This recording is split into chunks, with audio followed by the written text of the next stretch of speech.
e buscavam a magia, seguiam do mais simples ao mais rico. Seguiam Simão, porque ele os iludia. E ele queria mais, ele queria comprar o Espírito Santo para ter mais poder. E é isso que está acontecendo nos dias de hoje, que as pessoas querem ser iludidas, elas querem de alguma forma ganhar os benefícios. Elas sabem até que está errado. Muitos sabem que está errado, mas não tomam atitude. A partir disso, nós, os cristãos, idealizamos o tipo de vida que queremos ter. Guarda essa palavra, idealizamos. Eu vou falar várias vezes sobre essa palavra, porque nós queremos os benefícios do poder de Deus. Eu gostaria que vocês me acompanhassem no raciocínio. Por exemplo, eu idealizo a esposa que eu quero ter, o tamanho de família que eu quero ter, o emprego, a profissão que eu desejo, a casa, o apartamento, o carro dos meus sonhos, até mesmo a empresa. Todos os sonhos e desejos idealizados por mim. Baseado em quê? No que eu vou basear todo esse meu ideal? Baseado em Cristo, que é a fonte de poder para me dar tudo isso. Baseado naquele que afinal é quem pode me dar essas coisas. É o Todo-Poderoso. Agora então convém eu idealizar e criar a imagem do Cristo que eu preciso. Procurem raciocinar, entender isso. Cristo vai prover tudo para mim, além de resolver os meus problemas e curar as minhas amarguras. Que maravilha! Que joia! E tudo isso em nome de quê? Vocês sabem em nome de quê? Daquilo que é pregado hoje, da felicidade. Tudo isso que eu idealizo, tudo que eu busco, ou que nós buscamos, é em nome da minha felicidade, da nossa felicidade. Então, este é o meu ideal. O Deus que eu criei precisa cumprir as suas promessas e me dar tudo aquilo que eu idealizei. E me fazer feliz, é claro, né? Afinal, se Ele não me fizer feliz, quem que vai me fazer? Quem? Dessa maneira eu me torno um cristão idólatra. É muito interessante isso, quando que eu crio na imagem de Deus, na imagem de Cristo, um ídolo para mim. Eu quero aquele Deus, aquele Cristo que eu mesmo criei. E para isso, Ele precisa me dar e satisfazer as minhas necessidades. Até aqui tudo bem. Não tem problema nenhum eu idealizar essas coisas. Não tem problema nenhum. Mas aí não acontece. Aí começam os problemas. Então os homens começam a orar por uma esposa. Ou aqueles que já têm esposa começam a orar para que a esposa que eu idealizei, que eu quero, me faça feliz. Ou seja, eu começo a orar para transformar a minha esposa naquilo que eu idealizei. Ou nós queremos que a nossa esposa, o nosso cônjuge nos faça feliz. É só um exemplo, procurem raciocinar junto comigo. Então é comum o marido dizer para a esposa sem pudor algum, no meio da sociedade, dos familiares, como é que ela tem que ser, como é que ela tem que agir, como é que ela tem que fazer.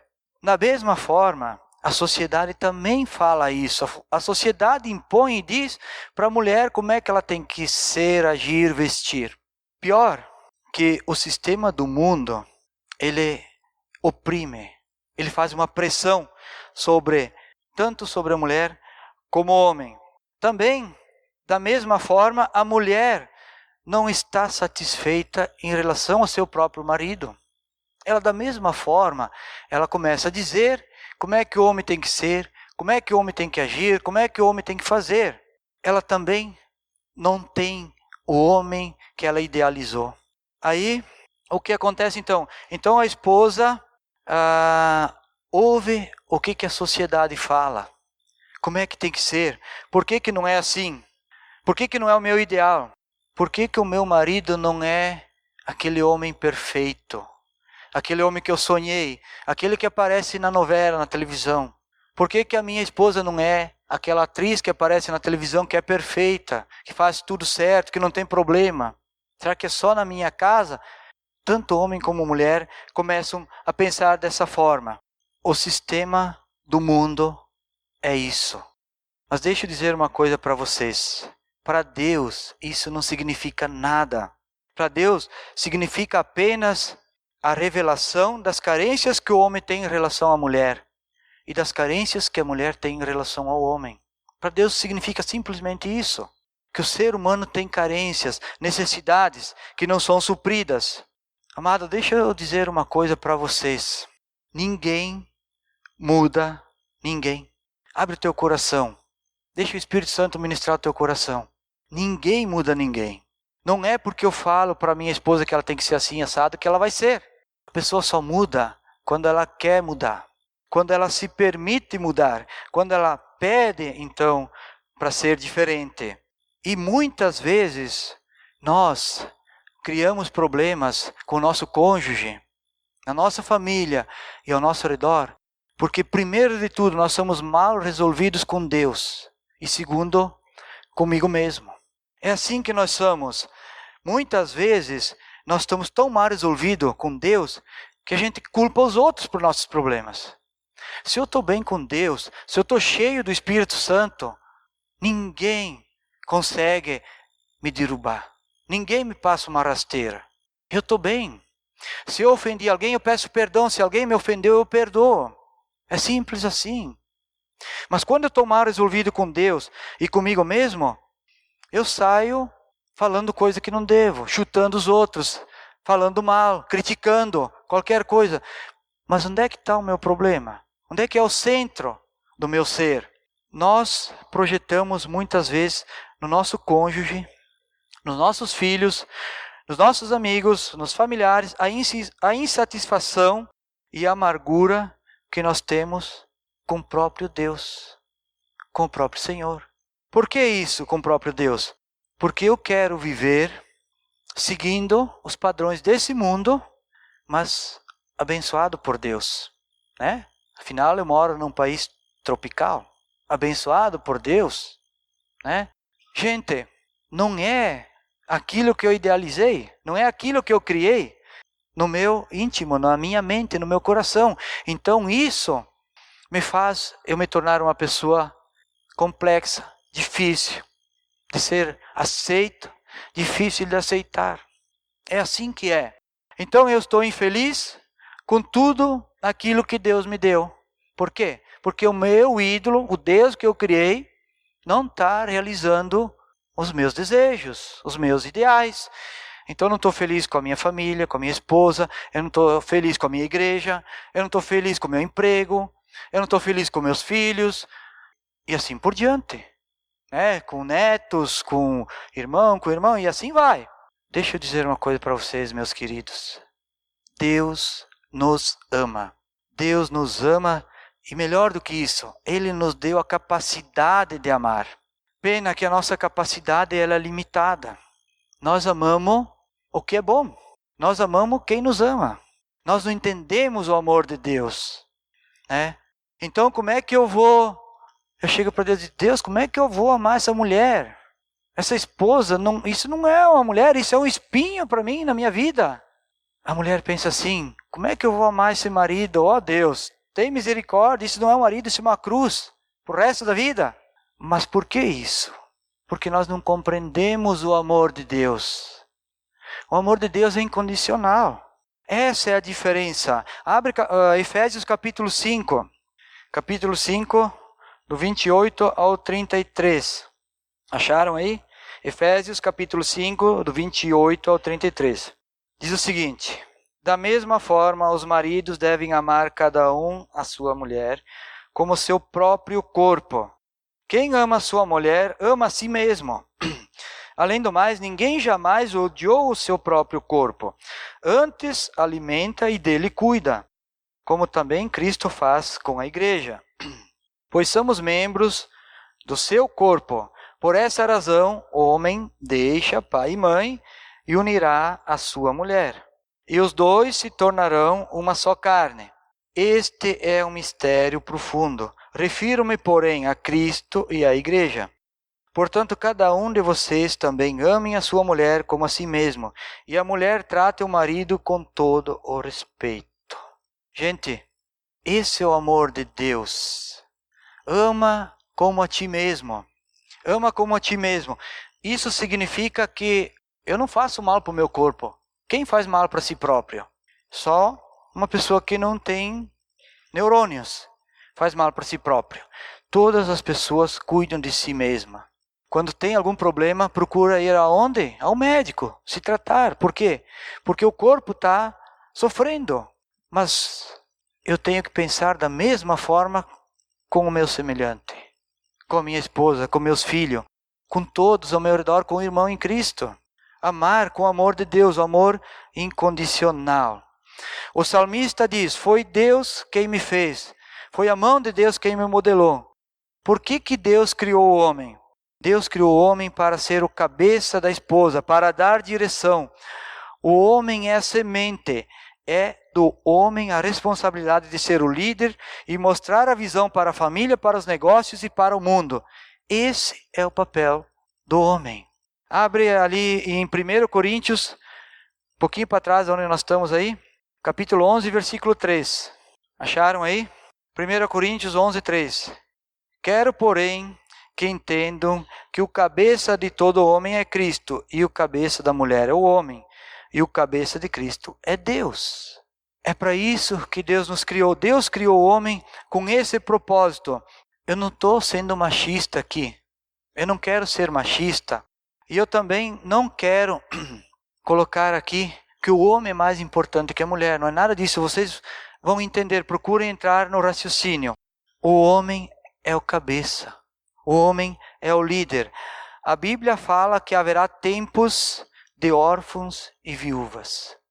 Já houve isso no passado, mas agora muito mais do que isso. Tem em Isaías, capítulo 1, 17, não precisa abrir lá. Tem em Salmos, tem em Jeremias, tem vários textos que falam dos órfãos e das viúvas. O que eu estou vendo nesse mundo, nesses dias, é que os homens, eles não é que eles estão deixando de existir, que eles estão deixando de ser pai, que eles estão deixando de se casarem e assim por diante. Os homens estão sendo omissos. Esse é o problema dessa geração de hoje, da nossa geração. Aqui dá para entender, se você ler esse versículo de Isaías, que há uma opressão sobre as mulheres e as crianças, porque os homens estão deixando de lado o seu papel, estão se tornando homens omissos.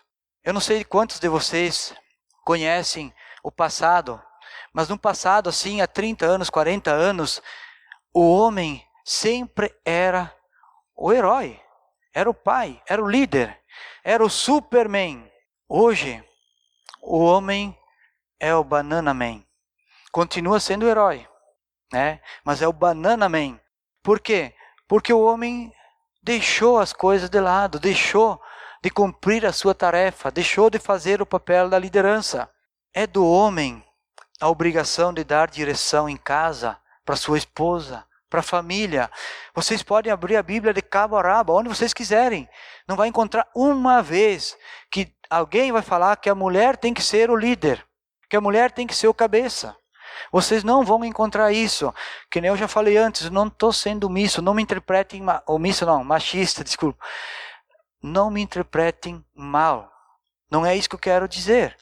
Eu quero dizer que a mulher tem que ser protegida. A mulher tem que ser protegida. Ela não pode se expor ao limite de assumir o papel de liderança, de assumir o papel do homem. Eu vou dar um exemplo para vocês hoje. O que tem acontecido muito hoje? O homem se omite, né? De tal forma que a mulher acaba assumindo esse papel. Então, o homem deve fazer a frente, devem dar a visão, dar o caminho que tem que seguir. Mas o homem não faz. Muitas vezes a mulher tem que assumir isso. É do papel do homem de fazer 5 coisas em relação a seus filhos, na sua casa. Pelo menos 5 coisas. O homem precisa amar, disciplinar, ensinar o caminho, dar condições e ser exemplo. Deixa eu explicar melhor isso.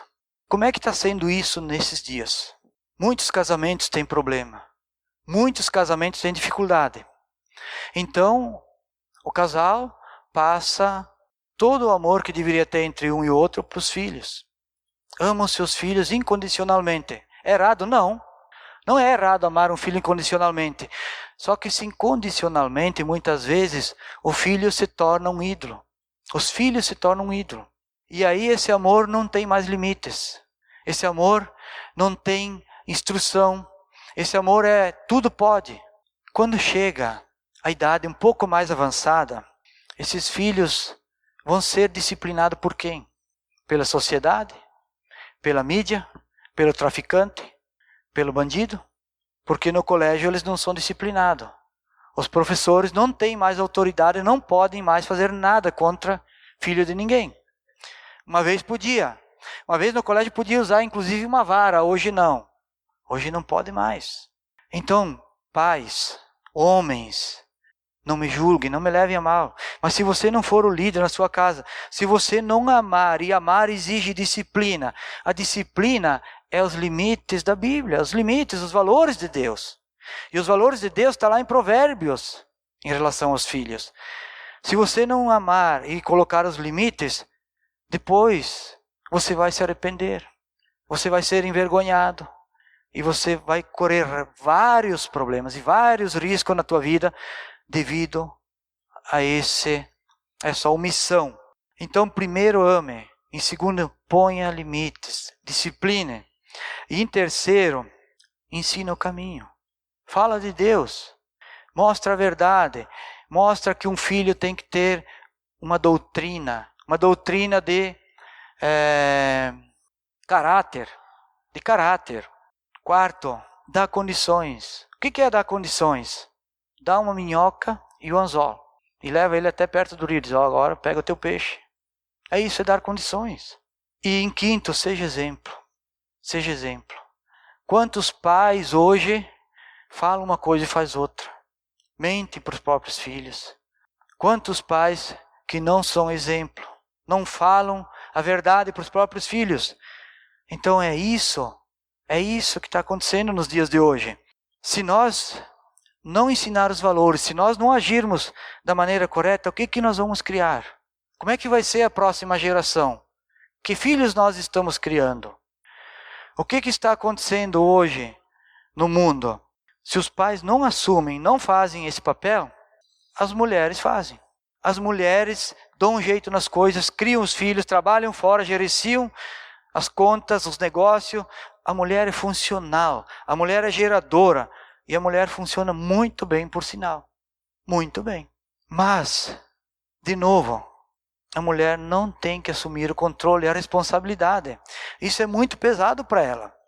A mulher tem que se sentir segura. O homem é o provedor. O homem é a direção. Se fosse a mulher, a comandante do exército do tempo passado, os soldados eram mulher, não eram homem. Por que os homens iam para a guerra? Para proteger as suas famílias, suas mulheres e seus filhos. É do homem todo esse papel e essa responsabilidade. Às vezes, não tem jeito. Às vezes a mulher tem que assumir esse papel. Há exceções. Às vezes, não tem homem em casa. Realmente a mulher fica viúva ou por uma razão ou por outra. A mãe tem que fazer o papel do pai e da mãe também. Mas isso não é o normal. Isso são exceções. Agora, o problema é quando o marido se omite, que em casa ele parece o filho mais velho da sua esposa. A mulher dele parece a babá ou a empregada dele. Esse é o problema. Então, a mulher precisa fazer a sua parte e entender que em casa ela é esposa, ela anda junto, ela é auxiliadora. Essa é a parte da mulher em casa. Ela pode trabalhar fora, ela pode ser bem-sucedida, não tem problema algum. Mas jamais ela tem que assumir o papel do homem. Toda a responsabilidade é muito carga para a mulher, é muita carga, é muito peso para a mulher. O homem que permite isso, ele não ama verdadeiramente sua esposa, porque ele está oprimindo ela. Ela fica sem vida. Ela trabalha fora, cuida em casa, atende os filhos, é um jato, mas ela não tem vida. E às vezes que o homem se omite, sempre dá problema. Todas as vezes que o homem se omite, dá problema. E eu gostaria que você abrisse lá em Gênesis capítulo 2, lá no início, capítulo 2, do 15 ao 18, e depois do 21 e 22, no capítulo 2. O Senhor Deus colocou o homem no jardim do Éden, para cuidar dele e cultivá-lo. E o Senhor Deus ordenou ao homem: coma livremente de qualquer árvore do jardim, mas não coma da árvore do conhecimento do bem e do mal, porque no dia em que dela comer, certamente você morrerá. Agora vamos para o versículo 21 e 22. Então o Senhor Deus fez o homem cair em profundo sono. E enquanto este dormia, tirou-lhe uma costela, fechando o lugar com carne. Com a costela que havia tirado do homem, o Senhor Deus fez a mulher, e a levou até ele e disse então ao homem: esta sim é osso dos meus ossos e é carne da minha carne. Ela será chamada mulher, porque do homem foi tirada. Quem recebeu a ordem aqui para não pecar? Quem que recebeu a ordem aqui? Adão. Capítulo 2, versículo 15 ao 18, Deus falou com Adão e disse: não coma da árvore do conhecimento do bem e do mal. Depois que Deus falou com Adão, tinha feito Adão, os animais e tudo, lá no versículo 21, mais para frente, então, Adão dormiu e Deus fez a mulher. Quando pecaram, a Eva pecou e ofereceu a Adão. Quem se omitiu? Quem foi omisso? Adão se omitiu. Adão sabia antes da Eva que ele não podia pecar, desobedecer a Deus. Ele podia ter dito não. Ou será que o meu pecado justifica o pecado da minha esposa? Ou porque a minha esposa pecou, eu também vou pecar, porque daí nós estamos iguais, nós somos dois pecadores? Saibam vocês que quando nós chegar lá no céu, nenhum homem vai responder pelo pecado da sua esposa e nenhuma esposa vai responder pelo pecado do seu marido. E aqui era a mesma situação. Adão se omitiu. E Adão foi o nosso primeiro pai. E olha só a omissão de Adão, o problema que gerou com a humanidade. Aí, nós temos outro exemplo. Depois eu sei que quando eu chegar lá no céu, eu vou ter que pedir perdão para Adão e para Abraão. O nosso segundo exemplo é Abraão, que Deus disse: através de ti, todas as nações da terra serão abençoadas. Então, de certa forma, Abraão é quase que o nosso segundo pai, né? Nós somos, de alguma maneira, abençoados através de Abraão. Abraão fez pior ainda do que Adão. O que Abraão fez? Quando houve fome na região, na terra que eles estavam, ele desceu com sua esposa para o Egito. Chegando lá, Sara era muito bonita, é o que a Bíblia diz. Abraão disse: Sara, não fala que tu é minha esposa. Diga que tu é minha irmã, porque senão eles vão querer me matar, eles vão fazer algum mal para mim, né? E Sara, então, obedecendo ao seu marido, mentiu que era irmã de Abraão, embora ela fosse meia-irmã. Mas isso não vem ao caso. Antes de tudo, ela era esposa. Abraão foi omisso. Deixou com que Faraó mandasse chamar a esposa dele para que fosse sua concubina. Deus não permitiu, mas Abraão foi omisso. Abraão colocou a vida de Sara em risco. Que proteção, que homem, né? Que os jovens dizem, que homem, né? Que homem foi Abraão. E pior, teve a segunda vez que Abraão fez a mesma coisa. Depois que eles voltaram do Egito, uns 10 anos depois, e olha que Sara era ainda bonita. Eu imagino que os cremes lá naquela época no deserto eram muito bons, porque Sara já tinha idade, né? Sara já tinha 80 e poucos anos. Depois de 10 anos ainda, Abimeleque, o outro rei, achou ela bonita e mandou de novo buscar a mulher de Abraão, porque Abraão mentiu de novo, pediu para que a Sara mentisse que ela era a irmã dele, não a esposa. 2 vezes Abraão se omitiu em relação a isso. E aí Deus fez uma promessa a Abraão. Deus prometeu um filho, e esse filho seria o herdeiro para toda aquela terra de Canaã e todas as nações e a geração. E Abraão ia ser o pai de uma nação incontável, né? Estrelas que jamais podem ser contadas, seriam a descendência de Abraão. Mas demorou, passou-se 10 anos, mais depois da promessa, e nada de filho. E Abraão preocupado, e Sara também, porque Sara não podia ter filho. Então Sara disse, bom, Abraão, vamos fazer o seguinte, acho que Deus esqueceu, Deus não lembra mais dessa promessa, né? Olha, eu tenho uma serva aqui, que é egípcia, né? E você pega aí Agar e tal, né? E faz um filho com ela aí, que vamos resolver o problema de Deus. De novo, Abraão foi omisso. De novo. Abraão podia ter dito não. Deus falou com o próprio Abraão. Deus falou com ele, não, você... Abraão ainda perguntou, mas Senhor, como é que eu vou dar toda essa riqueza para quem, se o meu... a pessoa que tem direito da minha herança é o meu servo. Eliezer, meu servo. É um dos meus servos. Não, Deus disse, tu vai ter um filho gerado por ti mesmo. E Abraão de novo se omitiu. E aí nasceu quem? Nasceu Ismael. Nasceu Ismael, um filho que não era o filho da promessa e que depois se tornou um filho bastardo. Um filho que foi expulso. Um filho órfão. E só 24 anos depois da promessa é que Deus deu o filho da promessa, o filho Isaac, Abraão e Sara. Abraão já tinha 100 anos de idade aproximadamente, e Sara já tinha perto dos 90 ou mais de 90. Aí Deus deu o filho da promessa. Mas nesse tempo todo, Abraão foi omisso e comprometeu muito a sua esposa e um filho que se tornou um filho bastardo. É nesses casos que eu falo do homem ser omisso.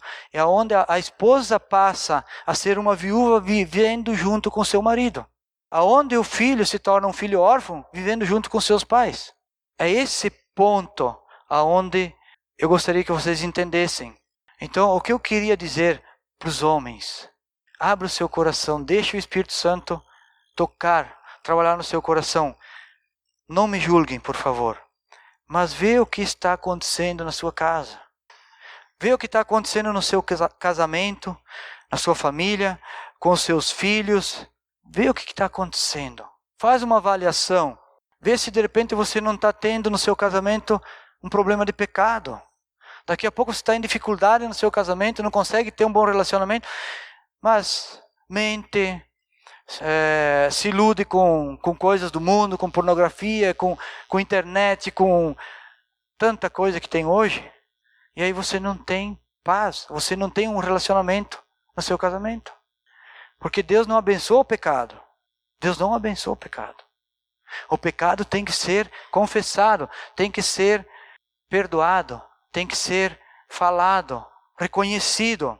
Vê se você não está sendo omisso.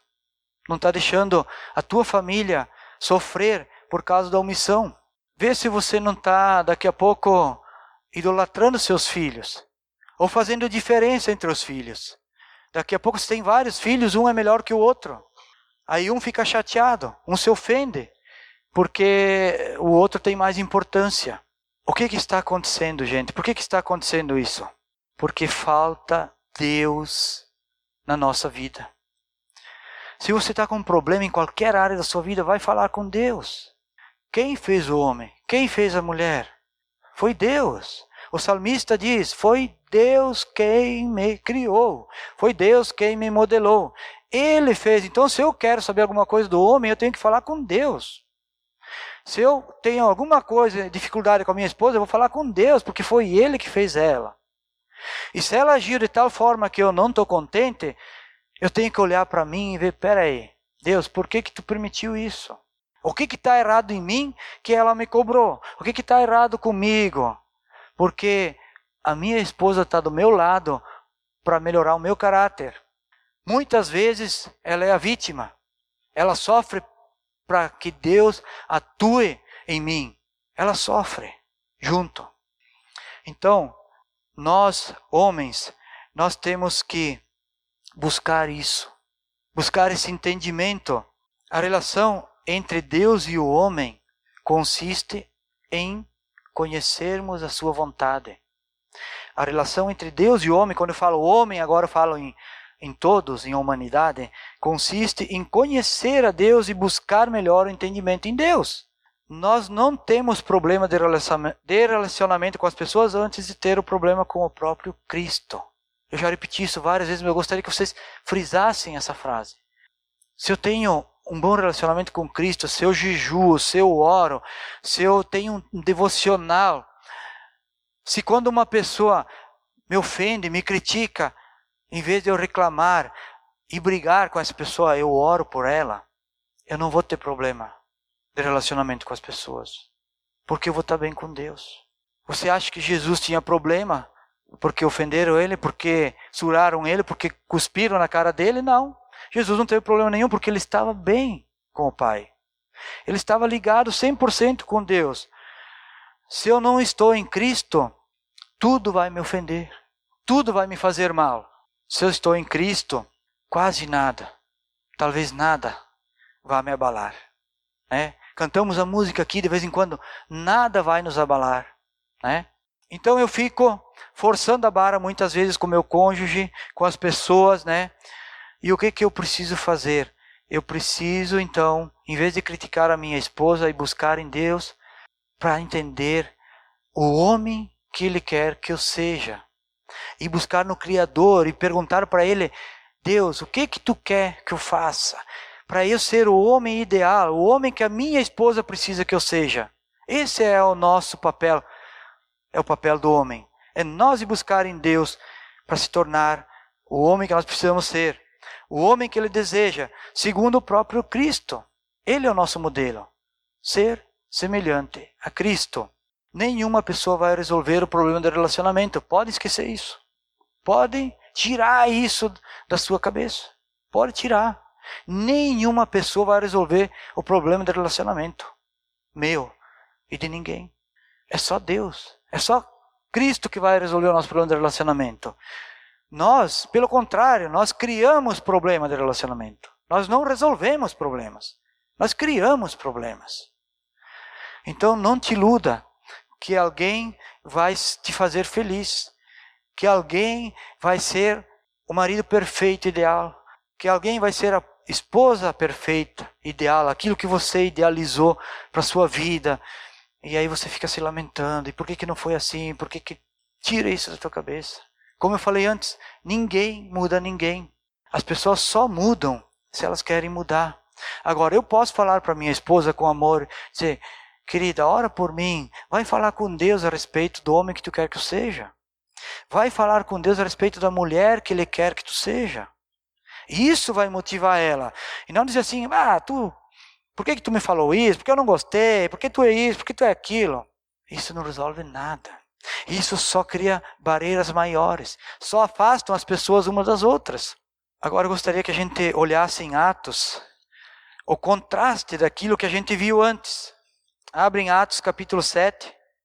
Capítulo 7 do 54 ao 60. Esse texto, se vocês lembraram que nós lemos apenas agora o capítulo 8, é um pouquinho antes do mágico, né? É um pouquinho antes ali do que Simão, e nós vamos entender o que é o outro lado agora. Aqui vai falar sobre Estevão. Então 54, capítulo 7, 54. Ouvindo isso, ficaram furiosos e rangeram os dentes contra ele. Mas Estevão, cheio do Espírito Santo, levantou os olhos para o céu e viu a glória de Deus e Jesus em pé à direita de Deus. E disse, vejo os céus abertos e o Filho do Homem em pé à direita de Deus. Mas eles taparam os ouvidos e, dando fortes gritos, lançaram-se todos juntos contra ele. Arrastaram-no para fora da cidade e começaram a apedrejá-lo. As testemunhas deixaram seus mantos aos pés de um jovem chamado Saulo. Enquanto o apedrejavam, Estevão orava, Senhor Jesus, recebe o meu espírito. Então caiu de joelhos e bradou, Senhor, não os consideres culpado desse pecado. E tendo dito isso, adormeceu. Vocês lembram que aqui o Simão, que era o mágico, né? Ele queria comprar o poder do Espírito Santo. Mas ele mal sabia que um pouco antes, Estevão foi apedrejado por causa de Cristo, por causa de Deus. E eu creio que hoje está acontecendo isso na nossa geração, no nosso meio, com as pessoas. Que as pessoas não estão querendo o sofrimento, abrir mão, o sacrifício de buscar a Deus, de fazer a vontade de Deus. Não, elas só querem as bênçãos, só querem os milagres. Mas muitas vezes implica em sofrer. O Didi falou antes aqui, na hora do louvor, na meditação dele, na oração, que muitas dificuldades, às vezes a gente passa por algumas pegadinhas nessa vida, né? Pegadinhas que são fortes, coisas que a gente não espera, algumas coisas que a gente não está preparado. E isso é abrir mão dos meus direitos, é abrir mão daquilo que eu idealizei. Quem que não gostaria que tudo desse certo? Quem que não quer só o melhor? Não deu certo o teu ideal, não foi bem aquilo, você lutou, você batalhou. Leve para o outro lado. Leve para o lado que Deus quer te mostrar algo diferente. Deus quer que você entenda que foi necessário aquilo para formar o teu caráter. Não desanime, não critica, não fique chateado. Não coloque a culpa nos outros por causa dos problemas. Fala com Cristo. Eu já estou terminando. Só mais um pouquinho. Fala com Cristo. Ninguém entende melhor de relacionamento, de dor, de amor incondicional do que o Cristo. Ninguém. Você pode pegar alguém que já decorou a Bíblia. Você pode pegar uma pessoa formada em tudo. Ninguém vai substituir o que Cristo fez. O entendimento que há em Cristo. O amor incondicional. Para nós entendermos a verdade dos dias de hoje, vamos abrir Romanos capítulo 12, versículo 1 e 2. Um pouquinho para frente aí. Romanos capítulo 12, 1 e 2. Aí diz assim, portanto, irmãos, rogo-lhes pelas misericórdias de Deus que se ofereçam em sacrifício vivo, santo e agradável a Deus. E este é o culto racional de vocês. Não se moldem aos padrões desse mundo, mas transformem-se pela renovação da sua mente, para que sejam capazes de experimentar e comprovar a boa e agradável e perfeita vontade de Deus. Olha esses dois versículos. Isso resume tudo. Ele está dizendo aqui que nós precisamos nos oferecer em sacrifício vivo e santo, agradável a Deus. É isso que Paulo está dizendo aqui. E depois no versículo 2 ele diz, não se moldem aos padrões desse mundo. Pelo contrário, transformem-se, renovem-se diariamente, todo instante. Em quem? Em Cristo. Em Cristo, renove-se na sua mente para que sejam capazes de experimentar e comprovar a boa e agradável e perfeita vontade de Deus. Paulo está falando, não se moldem aos padrões desse mundo. Não entra na moda. O mundo prega seja feliz. E para isso não importa se tu vai destruir a tua família, se tu vai oprimir a tua esposa, o teu marido, se tu vai deixar teus filhos órfãos.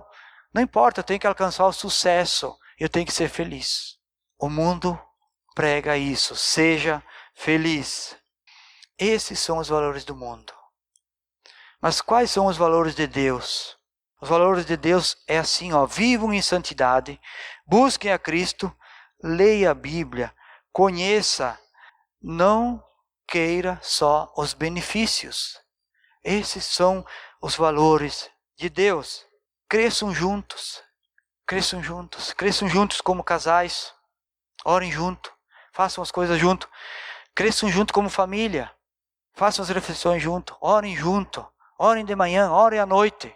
Cresçamos nós como igreja, uns aos outros. E por fim, busquem os valores de Deus. O padrão nosso é a Bíblia e o modelo é Cristo. É isso que nós precisamos fazer. Se não for assim, nós vamos ficar muito decepcionados, muito tristes. Vamos chegar a um ponto que não vamos mais enxergar a luz. Vamos chegar a um ponto que nem óculos vai nos fazer enxergar. Então nós não podemos nos moldar a esses padrões mundanos. Nós precisamos sim buscar os valores de Deus no padrão da Bíblia e no modelo de Cristo. Vamos orar? Senhor, queremos louvar a Ti e agradecer porque a Tua palavra nos conduz. A Tua palavra nos revela a verdade, Deus. Eu sei que muitas vezes é dura. Eu sei que muitas vezes eu e todos nós não gostamos de ouvir a verdade. Por isso, Senhor, eu peço que cada palavra que foi dita aqui nessa noite possa ser ministrada pelo Espírito Santo no coração de cada um. Que ninguém saia daqui ofendido, chateado, que ninguém desanime, porque nós somos família de Cristo. E o verdadeiro amor, Senhor, é a verdade. O amigo que não fala a verdade, o irmão que não fala a verdade, ele está sendo hipócrita, ele está sendo falso. Ele não ama o seu semelhante como deveria, incondicionalmente. Senhor, permita que haja entre nós esse amor, essa humildade, essa renovação. E que Tu possa usar a cada um aqui, Senhor, de tal forma que possam edificar um ao outro. Que cada um de nós seja um instrumento de revelação da Tua palavra e da Tua vontade. É isso que eu quero pedir a Ti nessa noite e agradecer. Em nome de Jesus Cristo. Amém, Senhor.